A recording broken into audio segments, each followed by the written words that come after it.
in 2009, I ran for the South Carolina Supreme Court.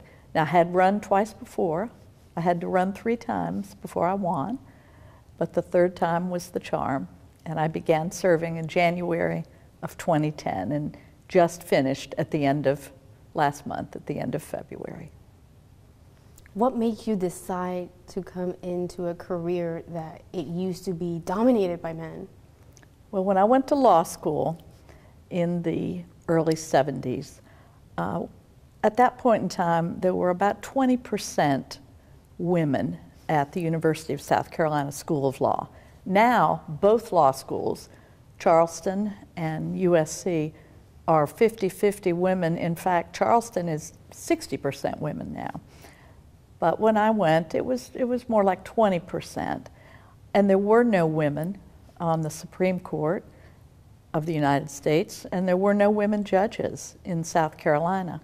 So really, I was just focused on getting through law school, doing well, getting a good job, practicing law. But then I had the opportunity to be a law clerk for a justice on the Supreme Court. His name was Julius B. Ness. His nickname was Bubba, and he referred to himself as an SOB, or Sweet Old Bubba. And he actually got my name from the dean of the law school, along with 4 other third-year law students, and he invited me to come to the Supreme Court and interview with him. Now, I had already accepted a job with the law firm that I'd been working for during law school, but I'd never met a Supreme Court justice, much less one named Bubba. So I went to meet him, never thinking I would be offered the job or that I would take it. But the 2 of us just hit it off after kind of a rocky beginning, where he did bring up the fact that I was a girl after all, and he'd never had a female law clerk. And I said, well, sir, you're just going to have to talk to God about that. I am a girl.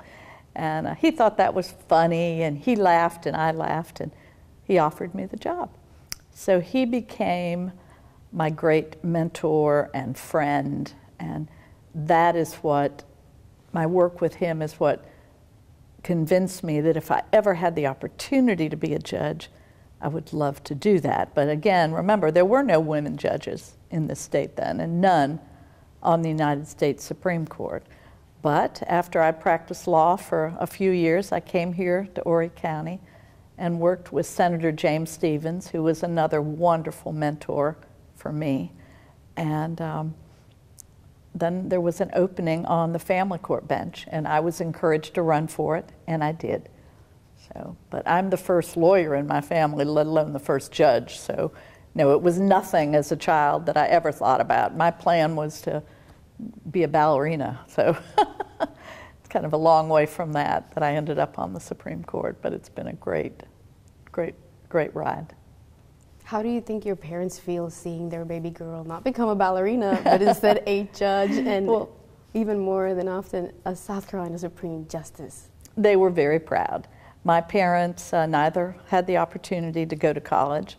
My mother was a stay-at-home mom, and my dad repaired televisions. I grew up in northwestern Pennsylvania in a little town called Warren. But my parents always encouraged me.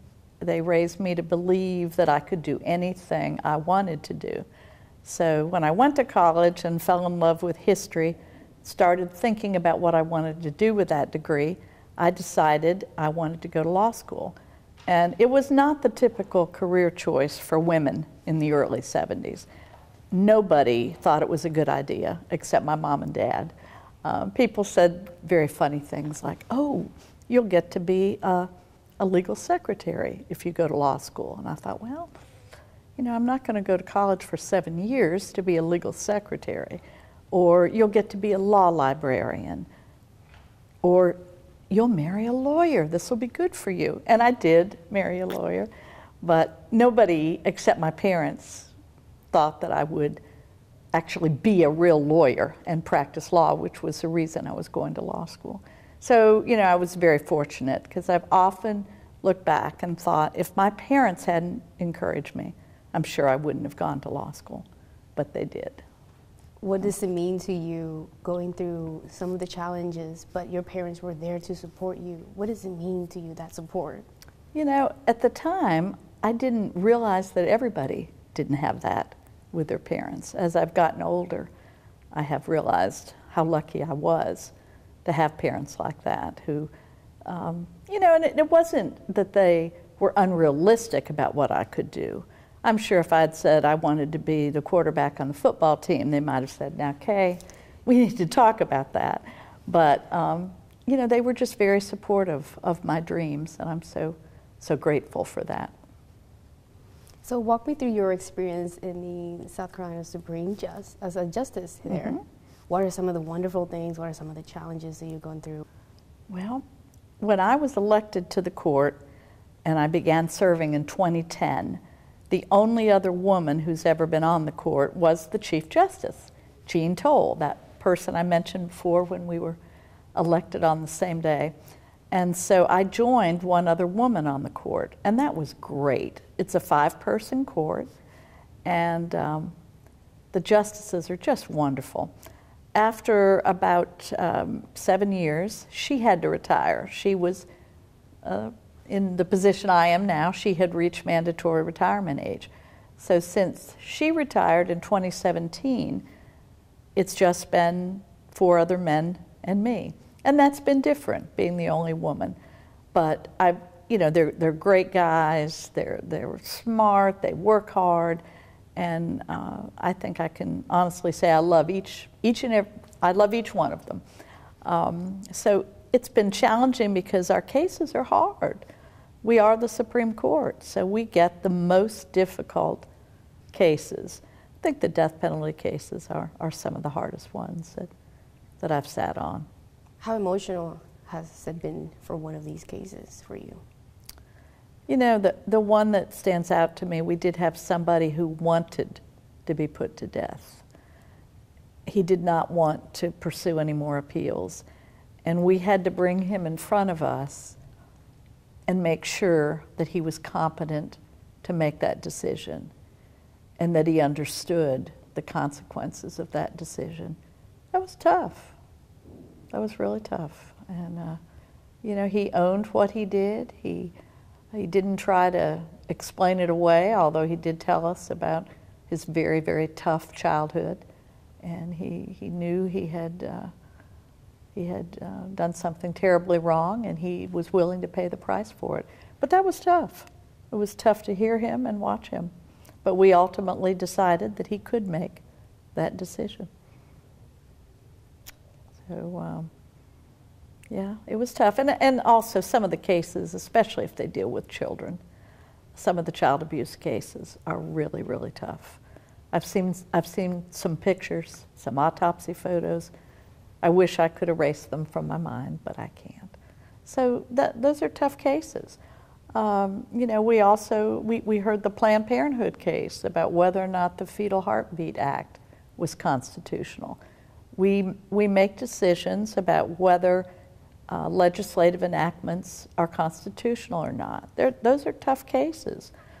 During COVID, we had to decide about wearing masks at universities. That was brought to us.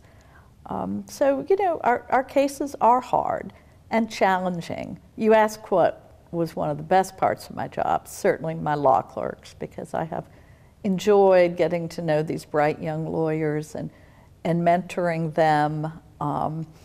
My law clerks are superstars. I have 2 women that have gone on to be elected judge themselves.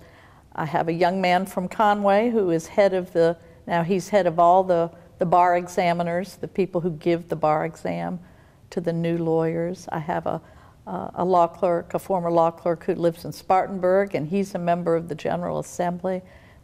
There are over 30 of them altogether over the years, and they're all wonderful lawyers in their own right, and I stay pretty close to most of them. So it's almost been like I've had 30 extra children, and that's been great. They threw a lovely party for me in Columbia about a month ago. So that's probably one of the best parts of my job. But you have to like to read and write if you're an appellate judge, but I do. So for me, it's been a dream job. How does it feel saying goodbye now? Oh, it's hard. I hate goodbyes. But, you know, I always knew when I was elected at the very young age of 36 that we had mandatory retirement at age 72. Of course, back then, 72 seemed very, very far away. When I retired at the end of February, I was the longest serving judge in the state court judiciary. And now things have changed so much. We're almost 34, 35% of the judiciary women. But sadly, there are no women on the Supreme Court now. We are the only state in the country without a woman on the high court, and that makes me very sad. Why? Because it's very important that we have diversity on our court. I think that engenders confidence in the public. I mean, after all, more than 50% of our population are women. 40% of the South Carolina bar are women. And for them to look up on that bench and see 5 men, they need to see somebody that looks like them. And there needs to be a woman's perspective, just like we need to have racial diversity on the court. So I'm a big proponent of diversity. I think that's best for everyone. I do feel by not having a woman on our Supreme Court, when we've had one for over 35 years, that we're backing up. It makes me sad for South Carolina, but hopefully the next time there's a vacancy, a woman will be elected. How does a woman perspective in the South Carolina Supreme Court make a difference? Mm-hmm. Each of us bring our own history to the court, our own experiences, culturally, economically, gender-wise, racially, and it's just important to have those various experiences. I don't think there's any difference in the way ultimately rulings would be made, but it's certainly a perspective.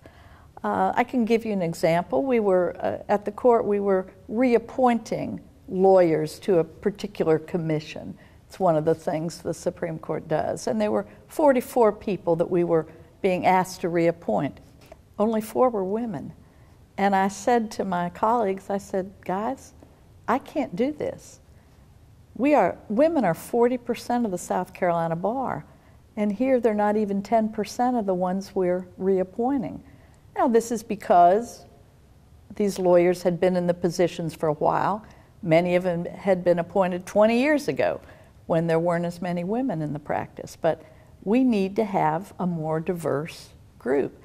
And once I said that, the other members said, absolutely, you're absolutely right. And as I said, it's important for people to look up on that bench, lawyers and litigants, and see somebody that looks like them. When you look back to your career, what is something that you're most proud of? Well, I'm most proud of the law clerks that I nurtured and mentored. There's certain decisions I've rendered that are important to me. I was able to write the decision that did away with common law marriage in this state, and I think that was a good thing. If people want to be married, they need to go through the formality of a marriage ceremony. It just caused lots of confusion. People would think just because they were living together that they were married at common law. And then there was a misconception that you had to live together for 7 years in order to be married at common law. That wasn't true either. So I'm proud of that decision, and there are plenty of others that I'm proud of. But you know, I always approached each case trying to get the right result under the law. That was the only mantra in our chambers: let's get it right.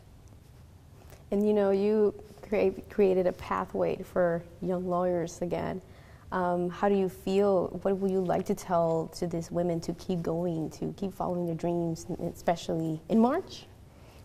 Absolutely. You know, women just need to support one another and follow their dreams.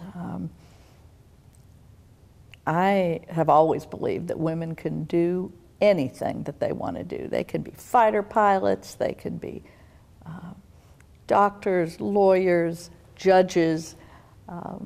They can be in the military. They can do whatever they want to do. And I just want them to follow their dreams. I think sadly for women many times, they're told either directly or by society, well, it's not time for that now. You have young children, take your time, support your husband's career. It's not time for you to do this. It's not time for you to have that career. It is time, and women should not wait. How does it feel to be in the justice and be able to make some changes for the history here, especially women's rights as well? Well, it feels great.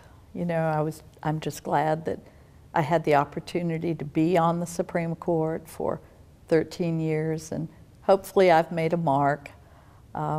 I like to think I stood up not just for women, but for men too. And I'm proud of my decision. So it feels good. It feels good.